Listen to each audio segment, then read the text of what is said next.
Fellow Ghanaians, as per data available from the Ghana Health Service, it appears that unfortunately our nation, like many others, is experiencing a third wave.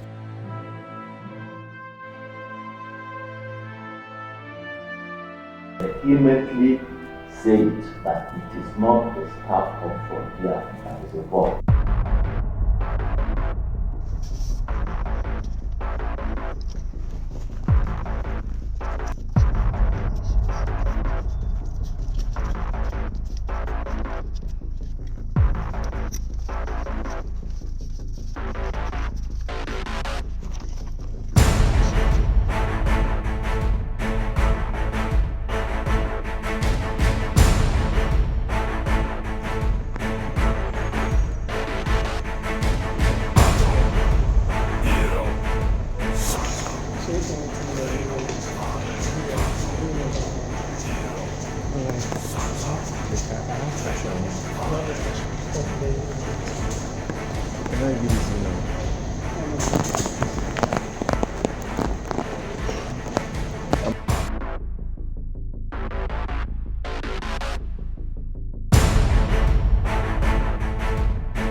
Madam, I want you to understand something.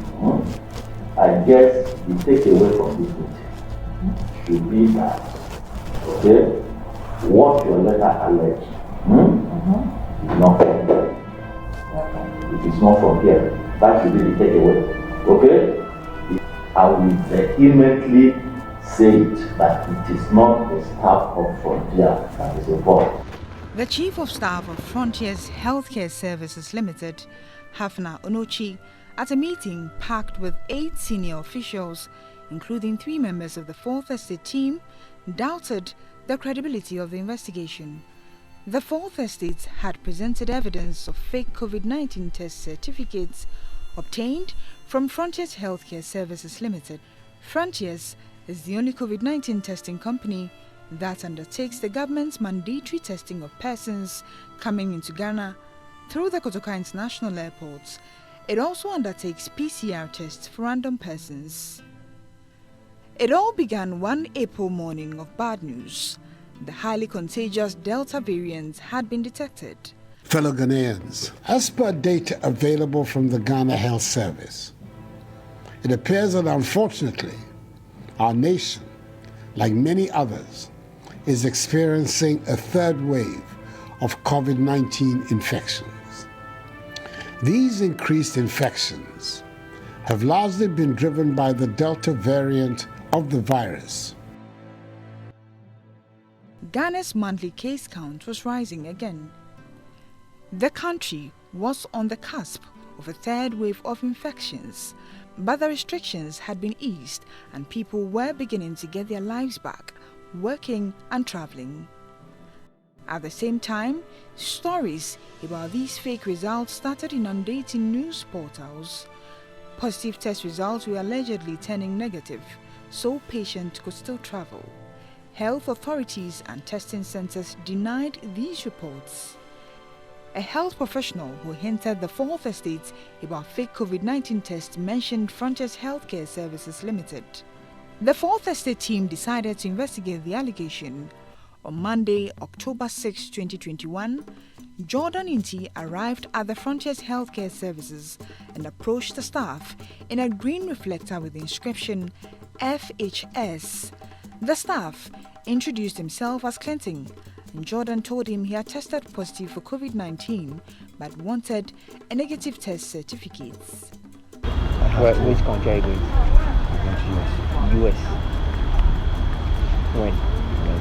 I'm supposed to leave someone next week. Next week, when? Let's do Tuesday. Which airline are you doing? I'm supposed to go. KLM? Yes. And do something about it. And because with US, all you need is a negative result on your arrival They only check it. They will not retest you. They will only retest you on arrival. You can work on it. So let me let you have my number. 050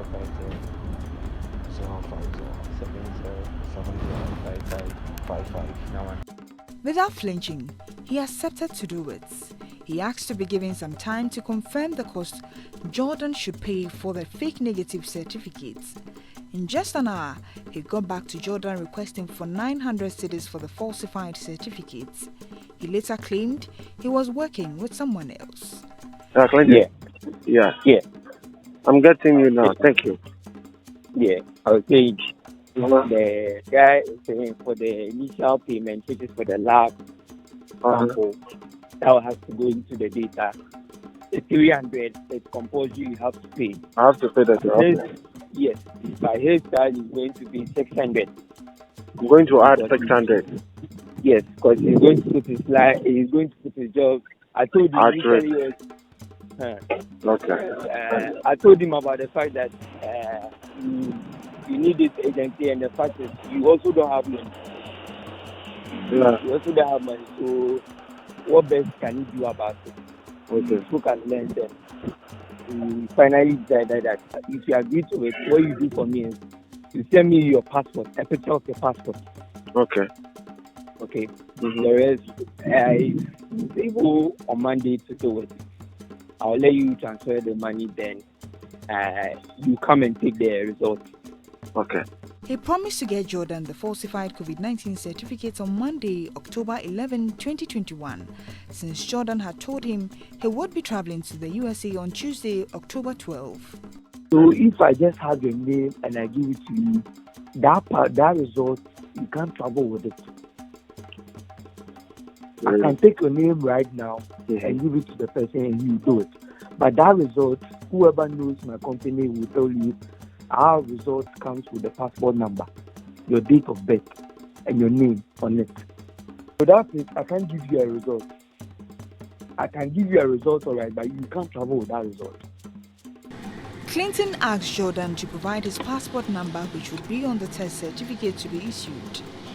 Jordan could not provide his passport or passport number with the excuse that his agent was not ready to give him that.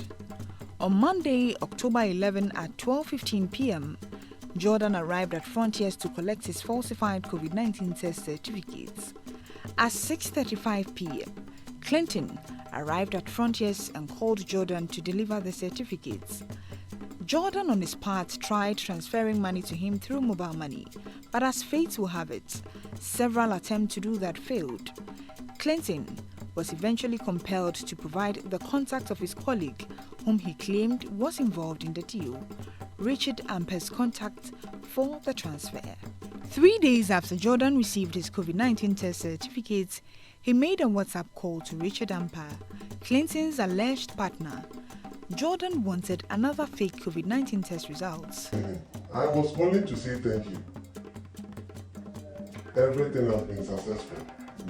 Even in my room, in the US, having fun, yeah.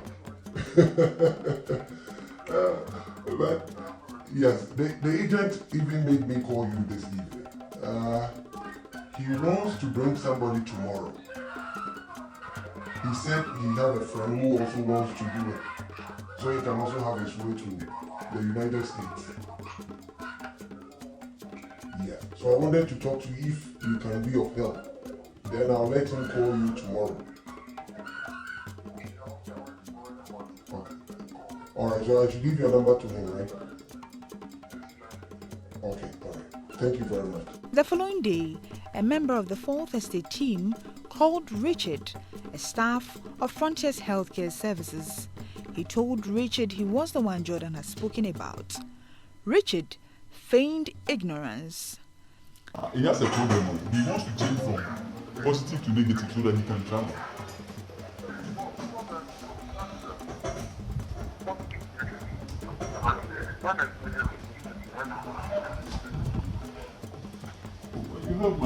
You helped Jordan the last time. You were able to help Jordan, so I was looking at if you can assist.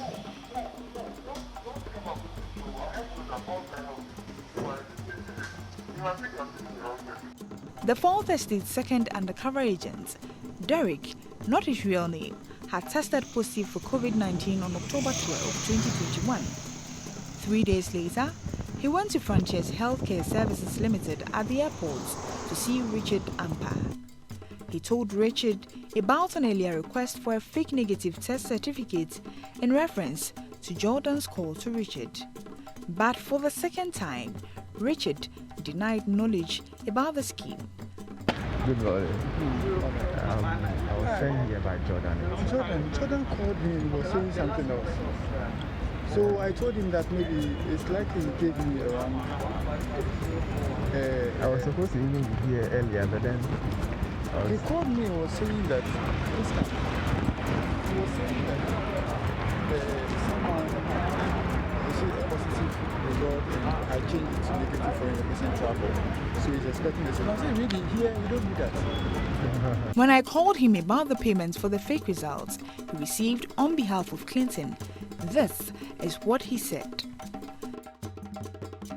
Jordan, did he send you a mobile money? That's what I'm saying, that I can't remember. But then if he did, I've already spoken with you that I felt him. So even if he did, he said it in the name of Clinton for the seat he bought for me. Okay. You know, I thought he bought a seat of 1,000 for me. Okay. But did Jordan Inti call you? Jordan Inti called you on a WhatsApp call to thank you for giving him a fake COVID-19 certificate. No. So you are saying that Jordan called me on a WhatsApp call. Thank me on COVID test, a fake COVID test that I gave it to you, right? Yes, that you gave to him. No. Okay. Thank you. The undercover agent, Derek, contacted Clinton, who had helped Jordan secure a false COVID-19 certificate. Clinton assured him of getting the certificate in a few hours. In about 2 hours, Clinton called. The result was ready.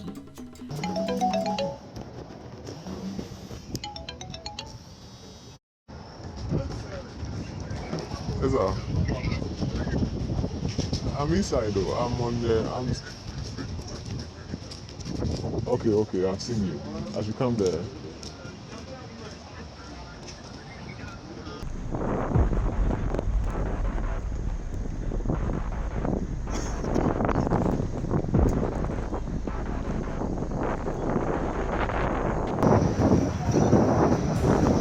I went to check for some clothes at the other side.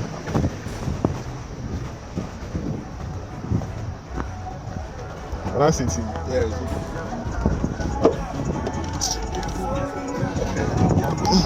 Rough scene.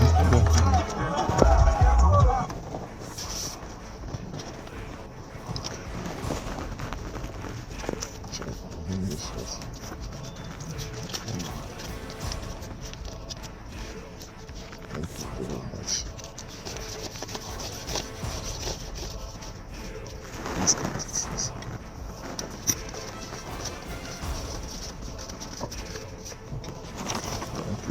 Okay, make sure everything else is the same details you provided. Your date of birth, your name, they provided is the same thing. I'm very grateful. You're welcome. 900 cities exchanged hands, and another fake COVID-19 test certificate was produced at the departure section of the Frontiers Healthcare Services. Screenshots from a staff WhatsApp platform of the Frontiers Healthcare Services Limited indicates that both Richard Ampa and Clinton Gamo, as was later revealed in a Momo transaction, are both staff of the Frontiers. Kofi, not his real name, had never traveled out of the country. When he planned a trip with his friends to some tourist centers abroad, he tested positive for COVID-19 at the time of the trip. He was desperate to travel, so his friend gave him the number of someone at the Jubilee House Clinic who could help change his COVID-19 tests from positive to negative. A day before my trip, I had to do my test as was required, and a few hours later, I got my test results, and I was actually thinking for it to be a negative one for me to proceed my trip. But it came out that I was positive. And the apprehension was quite, obvious and all that. I'd already paid my, flight and everything, preparations were all done. So what that meant was going to hinder my trip. Clearly, wouldn't, embark on that journey. So quickly, I had to call some few friends. I talked to them. I was like, okay, so what is the way forward? And the option we arrived on was getting someone to change my result to negative, really. And who was that person going to be? And so he gave me a number, and I called the person. And I was quite skeptical in a way because I didn't know how to, go forward with that very information. And so I think I managed my way out, and then I talked to the person. I was like, this is what it is, and how can you help me? And I was like, oh really, we can work around it. So he quoted this amount of money, and I quickly made him aware that it was snappy because I was moving the next day. So if it will really, it should be like express for me. And he said, oh, it's possible. I'll just leave everything to him, man. I should just give him the money, and then he'll work things out for me. And he did that for me. I sent him more money, and then he worked that for me. So I had to meet him the next morning before, going to the airport. So I met him, and then it was negative. The Fourth Estate decided to verify if indeed that could happen at the Jubilee House Clinic. Jubilee House is the seat of Ghana's government, the presidency. In October, the team contacted a COVID-19 positive patient. Let us call him Edward. He agreed to test the COVID-19 testing systems at the Jubilee House Clinic. The receptionist turned Edward over to Mubarak, a staff of the facility. Mubarak offered to give him a negative test result at the cost of 500 cedis and insisted on a passport before the fake negative results could be issued. 10 minutes later, Edward, who was out of the facility, sent his passport via WhatsApp to Mubarak. Edward returned to the Jubilee House at 4:50 p.m. that Friday to pay the money requested by Mubarak, but he could not get a fake COVID-19 certificate because Mubarak said his boss was not available. He was however certain the results could be produced in an hour. You send it to me. Yeah. Then which means I can leave everything with you and go. So you can attend the I have cash on me. You have the cash for today. Can I give it to you now?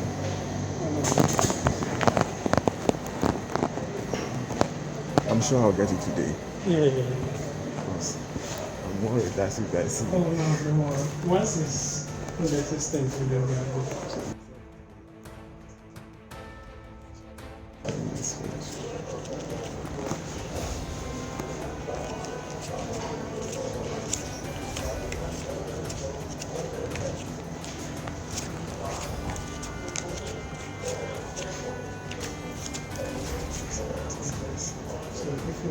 Oh, you can confirm.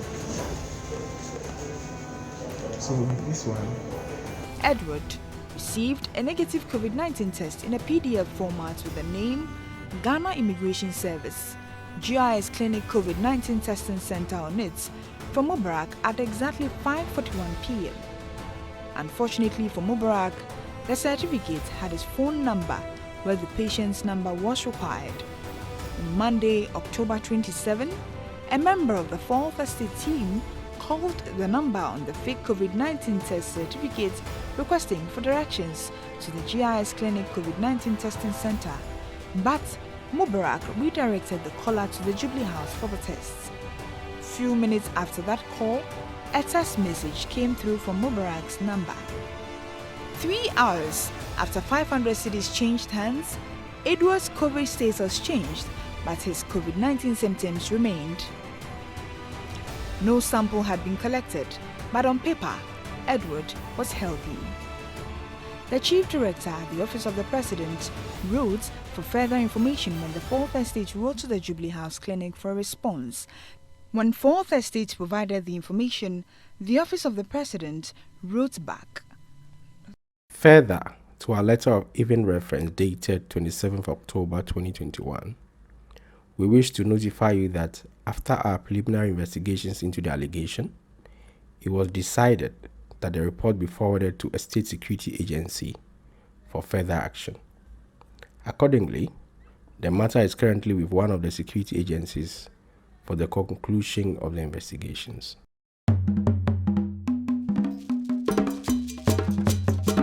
For the Fourth Estate, Adwoa Adobea-Owusu reporting.